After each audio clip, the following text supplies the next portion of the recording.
president in his speech today has mentioned that concerning the ECG privatization deal, he's going to make sure Ghanaians own about 51% of it. And then secondly, also, he's going to make sure the terms is reduced from 25 years to 20 years. And then also, he's going to make sure it does not lead to involuntary joblessness. How do you feel about some of these bold statements made by President Akufo-Addo? Are you excited about this? Well, we will not describe this as excitement. We always say that the devil is in the details. Until we have seen the details regarding the things the president is talking about, we cannot draw any conclusion. Yes, comparing what the president said to what we knew the concession arrangement before the previous government left office, we will say that it is a little step better than what it used to be. But for us, it's not completely resolving all the issues. And we are very much disappointed in the sense that the president has indicated during the State of the Nation address, and this was re-echoed by the Minister of Finance when he presented the budget to Parliament, that there will be a dialogue on this issue between Labour, MIDA and ECG before any firm position is announced. But here we are hearing this kind of statements when we haven't had any such dialogue. So is it that the president, what he said about the dialogue, he didn't mean it, or he's just taking workers for granted? We think that it is important that all stakeholders sit around and discuss, and then we come to certain consensus. We are not saying that as workers, without us, government cannot take decision. No, but what we are saying is that we must be involved, and there are key issues that we need to discuss before we come to certain conclusions concerning this compact. Once again, we want to reiterate, we have said it over and over, and we think that ECG need reforms, but the way to bring about the reforms is not through this kind of concession which the IFC has proposed for Ghana. So are you saying that you are not too excited about President Akufo-Addo's announcement of reducing the term from 25 years to 20 years, and then making sure that Ghanaians own 51% of the deal, and that it doesn't lead to involuntary joblessness? Are you saying you are not excited about it? So what we are saying is that those details, until we have seen whatever the details that have led to these conclusions, it is only then that we can say that we are excited or not.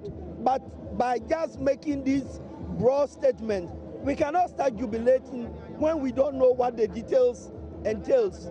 So we are still calling for government to organize the said dialogue and let us all deliberate on the issues and come to conclusions. If at the end of the day they explain to us that because of A, B, and C, we think that this is the option that we have to follow, and there is consensus or there is understanding, then you have the buy-in, especially on the side of Labour.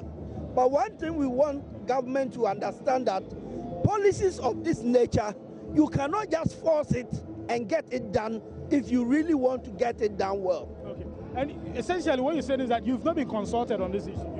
You've not dialogued with government, as the finance minister and President Akufo-Addo himself stated. You've not had any meetings with government concerning this. We had one meeting at the Ministry of Energy, but it was a very brief meeting to just ask us to present our position, which position we have always made it amply clear to all Ghanaians. So it wasn't any discussions or dialogue that we would say that the said dialogue the president was talking about is what took place. No. So what you're calling for now is a proper, dialogue between the stakeholders? Dialogue between, and especially the identifiable groups that the president himself mentioned. And in the State of the Nation address, he mentioned Labour, he mentioned ECG, and he mentioned MIDA.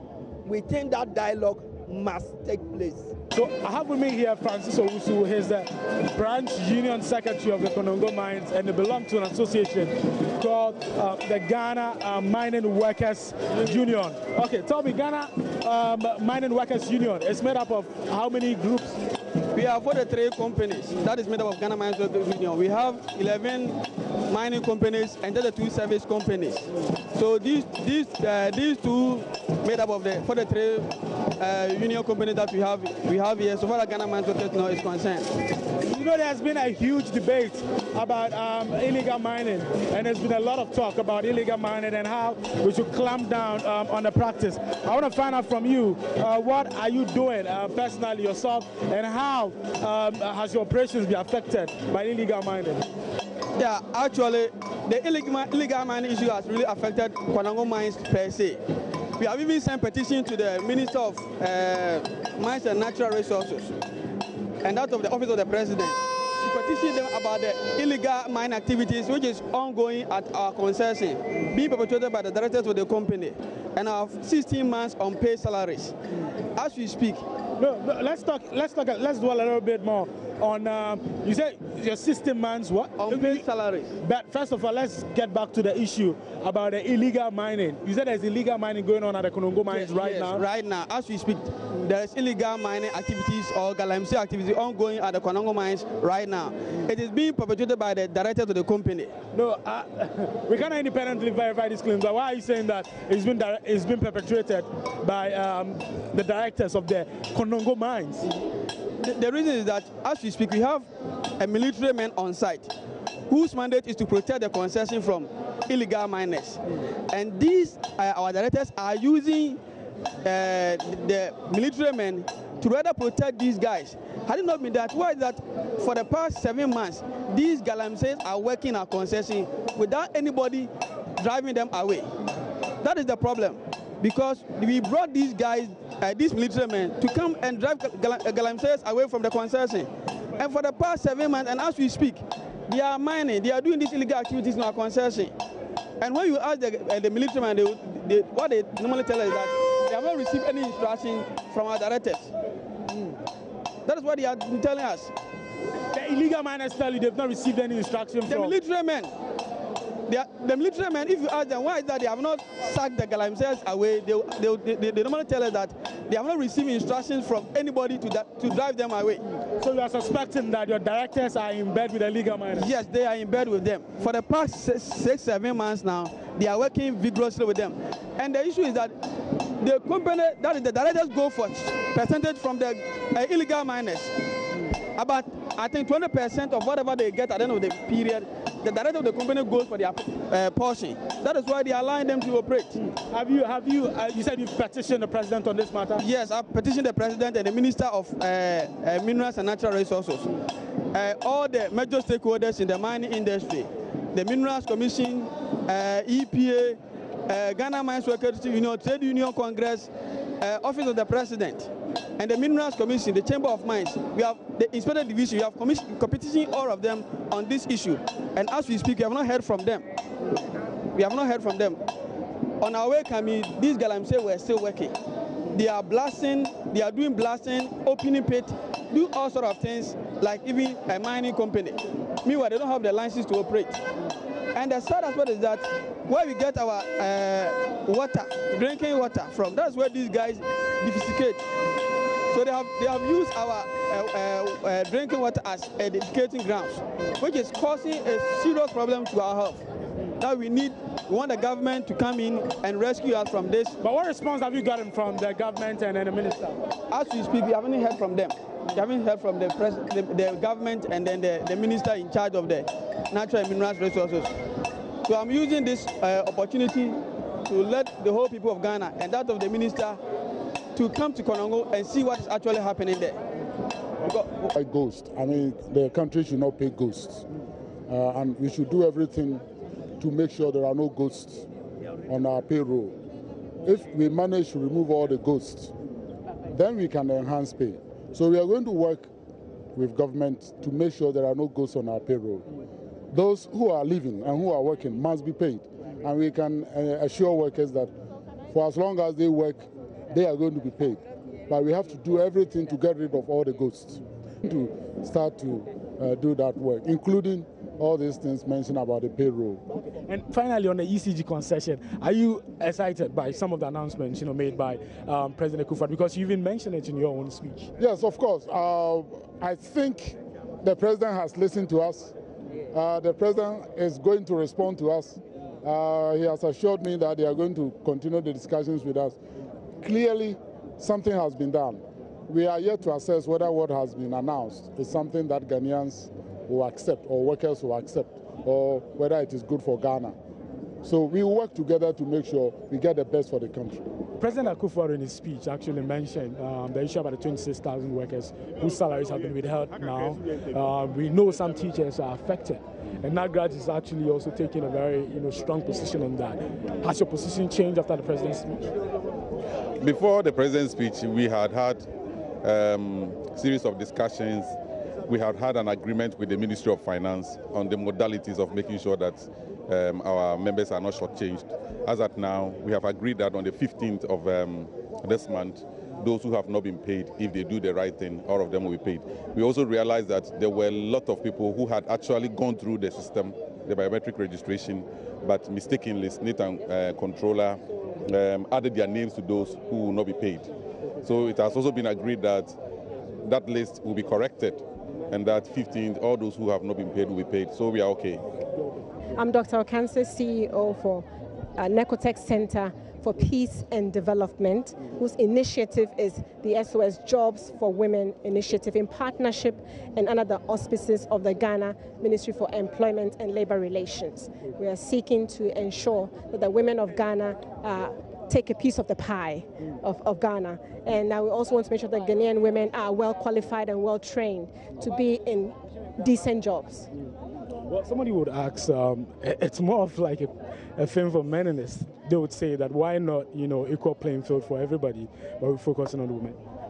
Oh, I'm sure you know the answer to that. The answer to that is there is no equal pay right now. And what we are asking for, actually, we're just focusing on women, training, getting well trained and becoming more employable. So our initiative has a little bit of a twist. These women are women who are respected, respectable women, and they want a piece of their nation, and they want to contribute to their nation, and they're asking for a chance to do that. They're also saying that they're going to rise up themselves and make sure that they get the requisite training to enable them to fill those positions that are empty right now. So they're asking companies, we are calling upon companies to give our women a chance. Okay, what do you think is holding a lot of companies back from employing women? Because there are instances where even when you go to some corporate institutions, usually they'll prefer, a man to a woman. What do you think accounts for some of these things? Well, I think it's just a status quo, and we give birth to the men, and what we're saying is that we're here.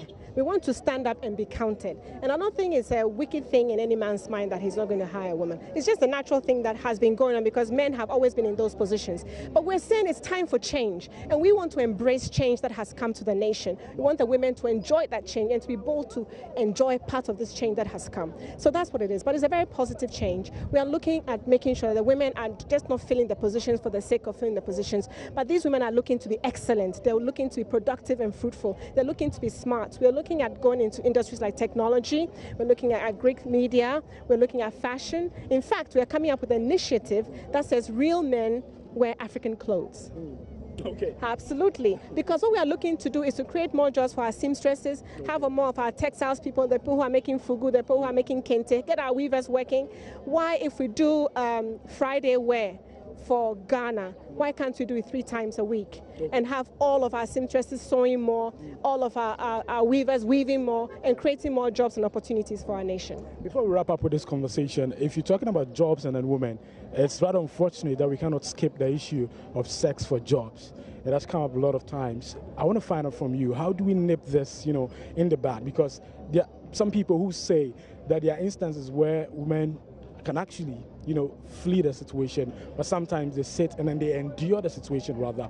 How can we nip that in the bud such that, when women are going in for job, the first thing that will come into the man's mind will not be sex, but will be her competence? What's your name? Maxwell. Maxwell, you just hit the thing on the nail.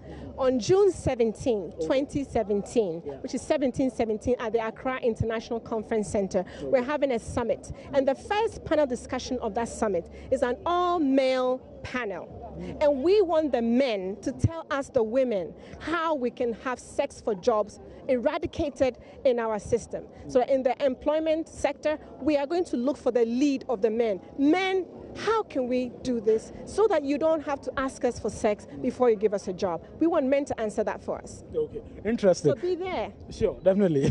Finally, before we end this conversation, you are here today for the May Day celebration. Tell me your own observations, your own perspective about what happened here today. Okay, I think it was great. We were very happy with the ministers, with the speech for the president and the promises that were made for labor today in Ghana. The president spoke very passionately about the importance of us working and working hard.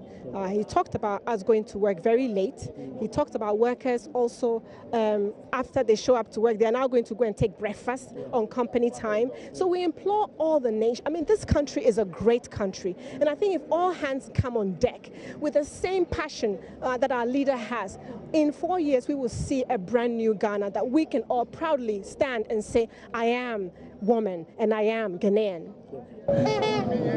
For our sector, yes, due to the electric problem that we had the other time, at least it slowed the production down, and also due to the influence of Chinese batik and those type of, it has affected that very well, so that even we've cut our workforce into half, but we know God's willing, with maybe the new government in place, and if they were able to put some things in place, we understand that we will bounce back. We will bounce back. To go to markets and trying to see those who are bringing in the influence and those type of things. But now it's no more working. Now it's no more working. However, we are trying to cut also our prices and everything down. And you know the dye stuffs and those type, but we import from overseas. And you cannot just compete with these Chinese people. Immediately you make a cloth at GTP. Just a few minutes time, you will see them also making it and they bring it very cheaply. They don't pay tax whilst we pay tax, and we pay our workers. So at least if the government can put some things into place, we'll be very happy. How is it affecting the average worker of GTP? Come again? How is it affecting the average worker of GTP? Yes, because as you know, as I've already indicated, that we've cut our workforce into half in redundancy. Because if the company cannot sell and get profits, how can they continue paying us? So those things have affected us a lot. Amugi is the former vice chair of TUC. We have here with us Sister Anita Alberta Ajay.